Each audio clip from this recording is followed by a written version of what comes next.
Arun, Mr. Avnish Avasthi, Advisor to Chief Minister Yogi Adityanath from Uttar Pradesh, Mr. Pranjal Yadav, Secretary MSME and Industries, Dr. Lalit Bhasin, the evergreen summit chair for this program, but always full of enthusiasm with that big smile. Dr. Atul Chauhan, the summit co-chair and Chancellor of Amity University. Mr. Manoj Singh, Regional President of IACC. Ms. Pia Singh, the Regional Vice President of IACC, and of course, somebody who has made all of us proud with some wonderful, iconic work in the field of real estate, and somebody with a heart of gold in terms of the charity that the organization does. Dr. Upasana Arora, Mr. Prashant Krishnan, Mr. Pradeep Agrawal, distinguished ladies and gentlemen. At the outset, my apologies that I could not be here earlier. I've just flown in from Mumbai, obviously with all the turbulence, not in the economy, in the air traffic. The flight got delayed, and I had to attend a very important program on behalf of Mr. Amit Shah, which changed my entire schedule. So my sincerest apologies to the organizers. National duty sometimes prevails over my ability to be here on time. Congratulations to all the recipients of today's Business Leadership Awards. Your achievements truly embody the can-do spirit, and that is the spirit of India. That is the confidence of India. And that is the future of India.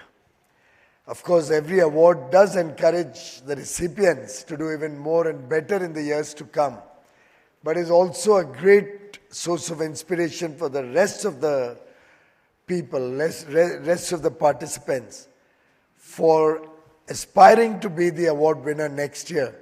And I would like to congratulate the winners, wish the rest of you all the very best, and I'm sure this will only be the beginning of a journey for each and every one of us involved in further strengthening the Indo-American partnership to make this, to revitalize and encourage greater outcomes, better outcomes in the future. Dr. Bhasin, I don't see any reason to be very worried. I don't believe there's any hiatus in the relationship. It continues to be very, very important, very strategic for both countries, the United States and India. We've just signed the 10-year defense pact with the Department of War of the US with Indian Defense Ministry. And a partnership which is as comprehensive as the US-India relationship has many elements. And every element need not run at the same speed. परिवार में भी कभी-कभी थोड़ी बहुत नोक-झोंक तो होती रहती है. And of course, negotiations is a process. And India as a nation has to secure its interests, has to secure the interests of our stakeholders, businesses, and balance it with our sensitivities, with the farmers, with the fishermen, with the small industry. And when we find the right balance, you can rest assured we will even get outcomes on this score. But the friendship is very enduring, and the partnership is ever growing. So we need not be worried. We stand on very strong pillars of democracy, very strong pillars of diversity, and a very strong pillar of a shared commitment to development. The story of Indo-American partnership can best be described as two trusted partners working together for the shared prosperity not only of both countries but of the entire world. In fact, we've just even signed a major LPG agreement just a few days back for importing over a long period of time, every year, 2.2 million tons per annum of LPG. So it's an ongoing process, and I can assure all the distinguished participants that just like the rest of the world, the US also shares a strong bond with India. They see India as a trusted partner. We are both equally committed to working to expand trade and commerce between the two countries. And when the deal becomes fair, equitable, balanced, you will hear good news. Friends, as the Honorable Prime Minister had said, and I'll quote, India is not just an emerging market. India is also an emerging model of development in our journey towards towards Viksit Bharat 2047. In our journey in the Amrit Kal, we have offered a new model of development resting on several pillars: the pillar of strong macroeconomic fundamentals, the pillar of inclusive growth, sustainable growth, the pillar of welfare to ensure that 140 crore Indians are a part of that development journey, the pillar of working in a strong, vibrant democracy, enjoying the fruits of our demographic dividend, the talent and skill all the young children, the youth of India bring to the table, and a country which today is the fastest growing large economy for several years now, and I see it being the fastest growing large economy for several decades to come, given the strong sentiment and the confidence of a nation on the move. In fact, if one was to describe the India story today, it's about Atmanirbhar Bharat. It's about a Bharat full of Atma Vishwas and a Bharat which has Atma Sanman. Self-reliant India, confident India, self-respecting India. And that is what defines the India story. We've moved in the last 10, 12 years from a fragile 5 to the top 5 economies.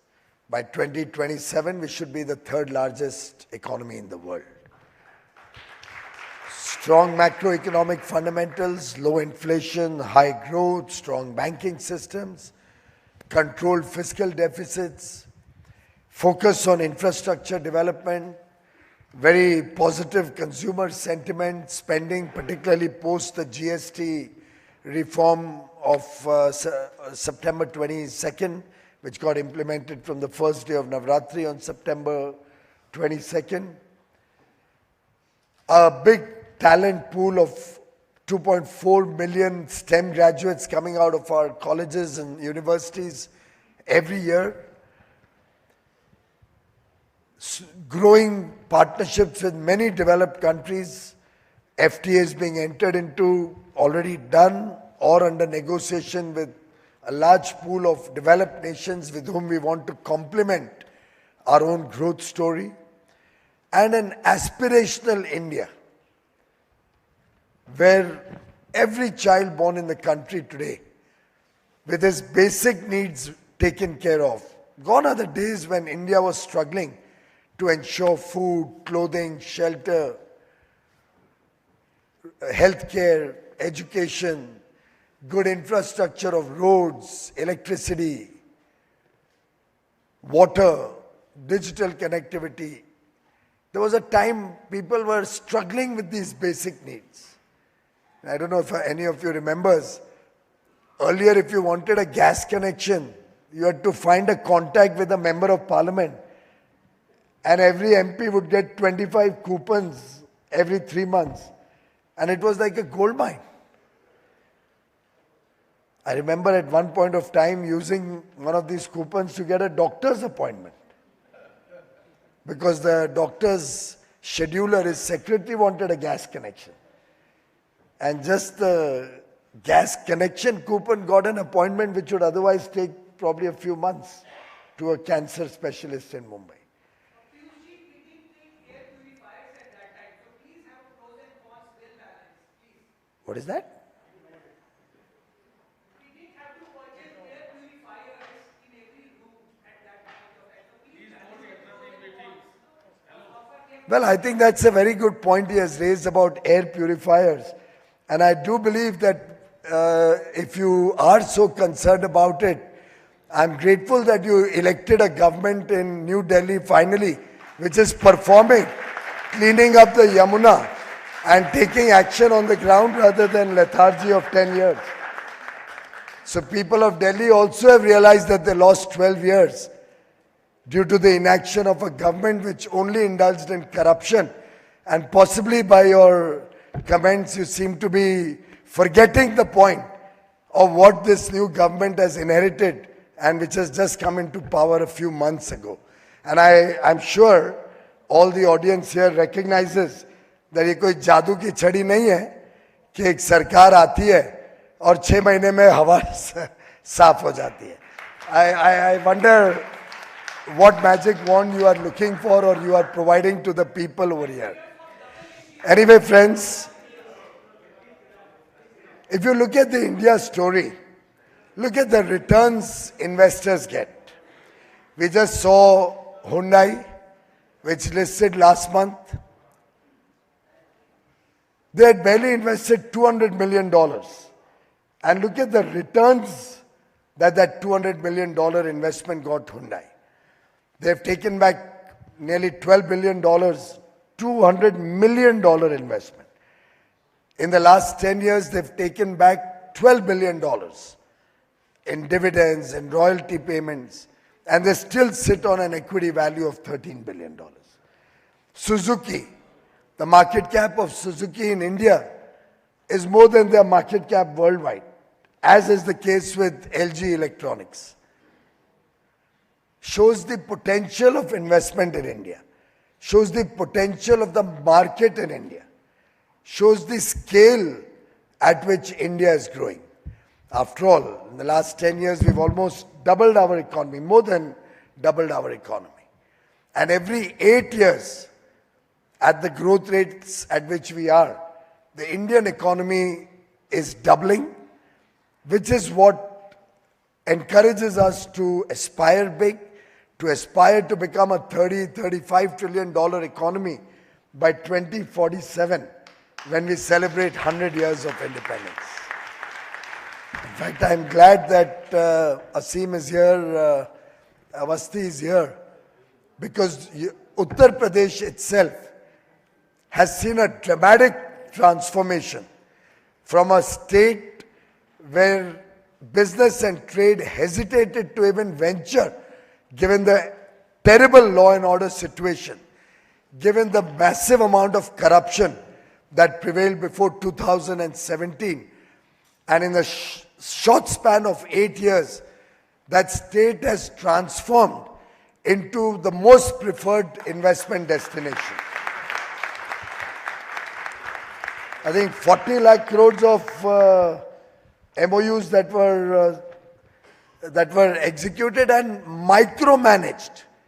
Month on month, day on day, every 6 months, we have a groundbreaking ceremony or a celebration of completion of investments, leading to a focused effort to make sure that every investment is grounded, leads to actual jobs in the country, leads to a growing economy which is powering its way to become a $1 trillion economy.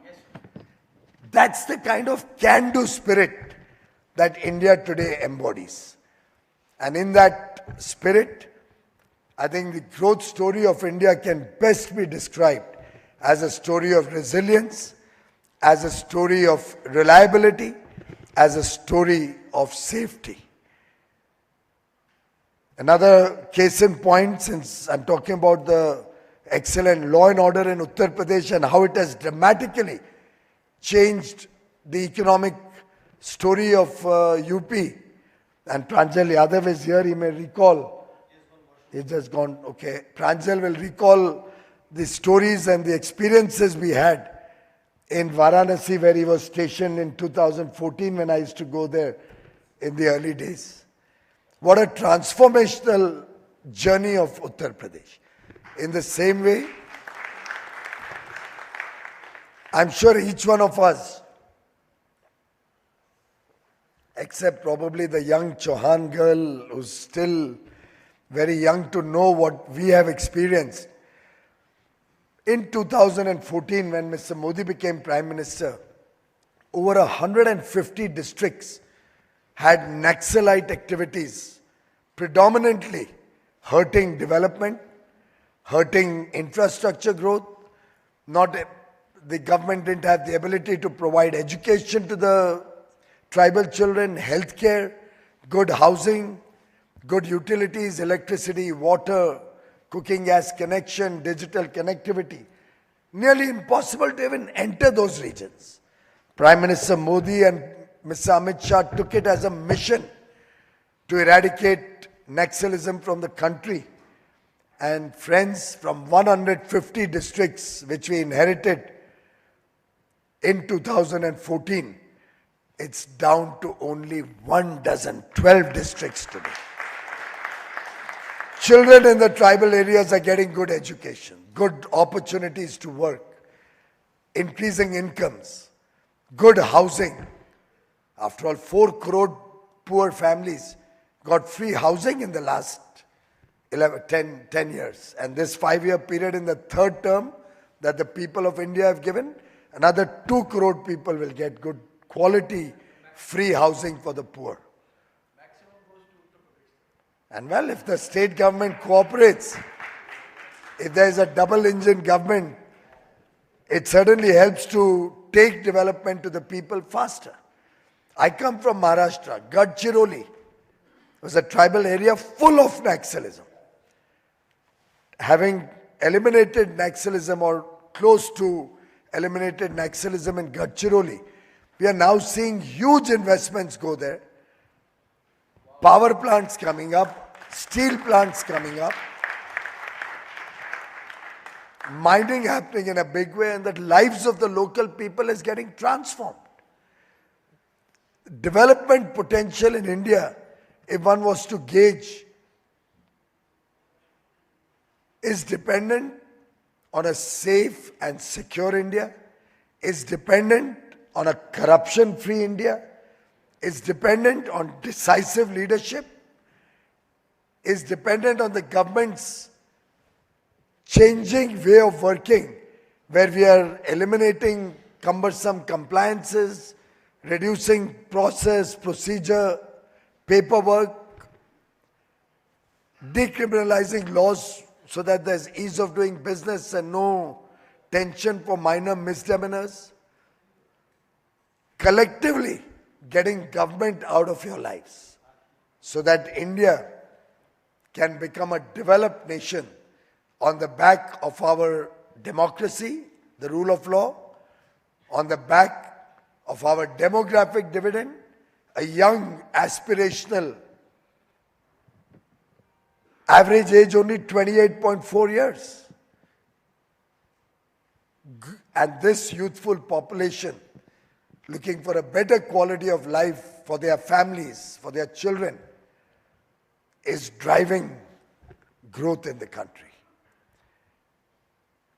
And today, in a world full of volatility, uncertainty, big challenges, India stands as an oasis. in the desert. India today stands strong, beating all estimates. A stock market having grown from almost 4.5 times in the last 11 years, despite all the challenges, all the difficulties in the world,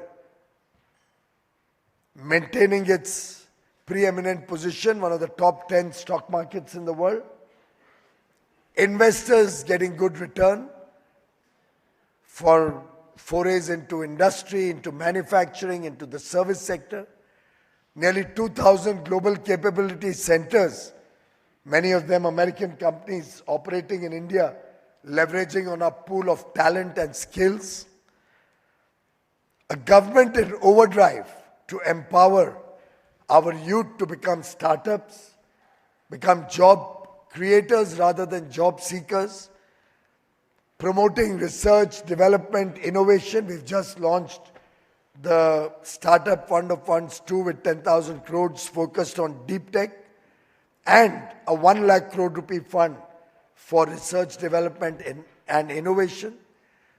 And mind you, when we invest $12 billion through the government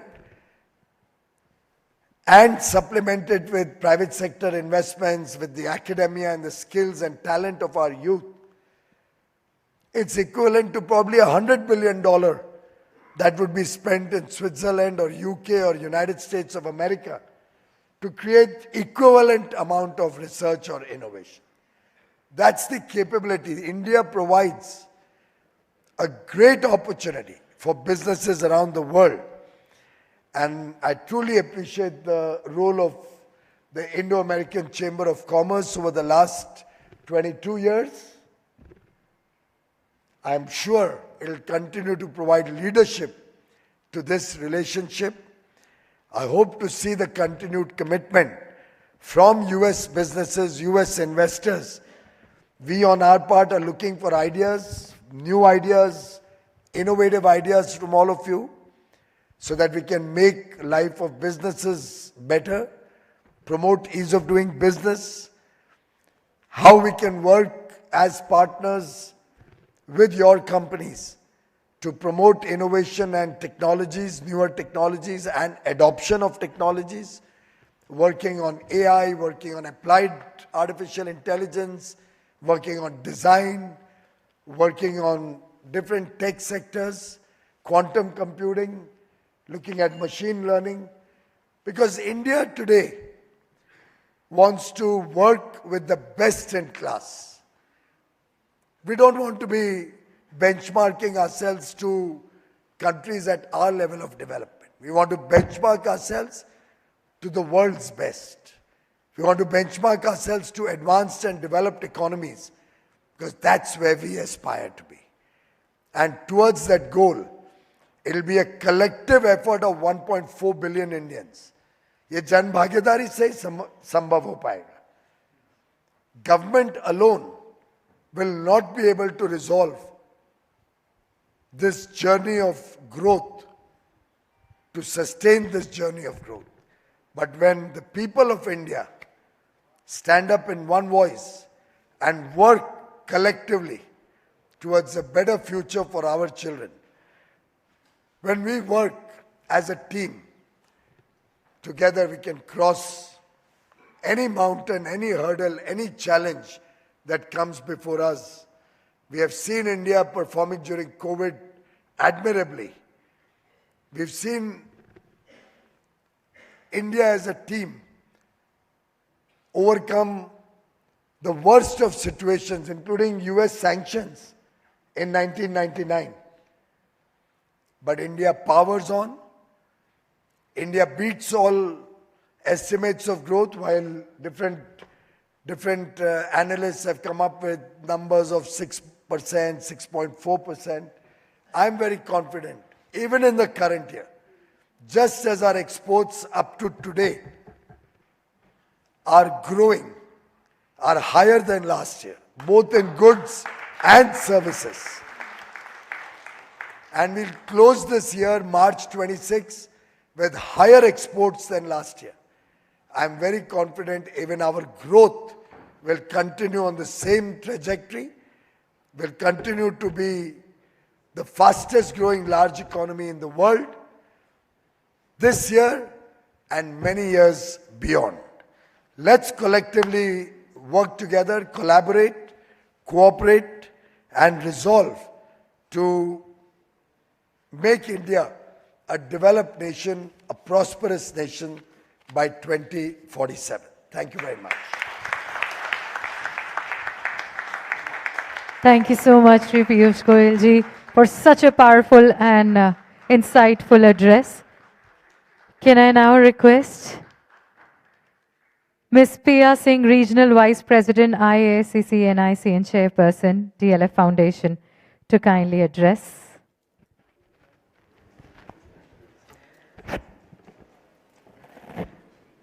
Honorable Minister Shri Piyush Goyal ji, distinguished guests, esteemed delegates, on behalf of the Indo-American Chamber of Commerce, it is my pleasure to extend our heartfelt gratitude to you, sir, for inaugurating the 22nd Indo-US Economic Summit and for delivering this incredible address. Thank you. I was so happy to hear some of the really powerful facts you shared, and so grateful for your leadership, and thank you for all that you are and all that you do.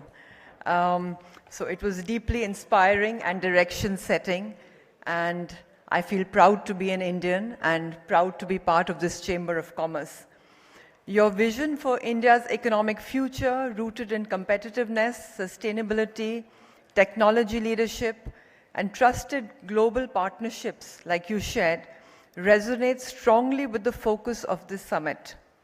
Your emphasis on resilient supply chains, climate responsible growth, and high-value manufacturing and deep tech focus provides a clear roadmap for how India and the US can deepen their collaboration in the years to come.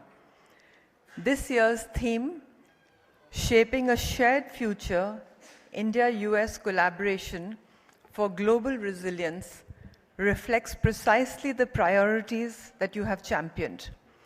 Your leadership continues to empower industry, encourage innovation, and position India as a vital partner in shaping the global economic order. Sir, we are deeply grateful for your continued support to IACC and for always motivating the business community to aim higher and contribute meaningfully to India's growth trajectory. So thank you for your time, your insights, and your unwavering encouragement. Thank you so much, sir, to you and all the other delegates. Thank you.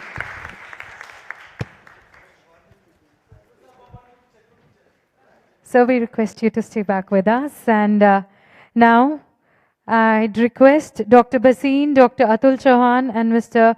Manoj K. Singh to kindly present memento to Honorable Minister for Commerce and Industry, Shri Piyush Goyal ji. Also to Mr. Asim Arunji, Honorable Minister of State, Independent Charge for Social Welfare and SCST Welfare, Government of UP.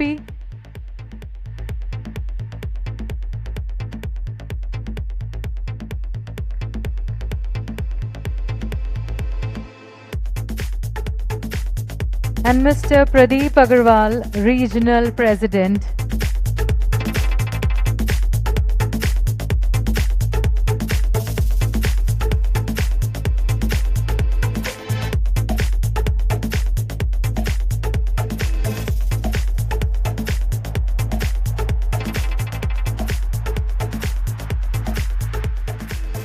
Along with all our dignitaries on the stage, I'd request the IACC team to please join us on the stage for a group photograph.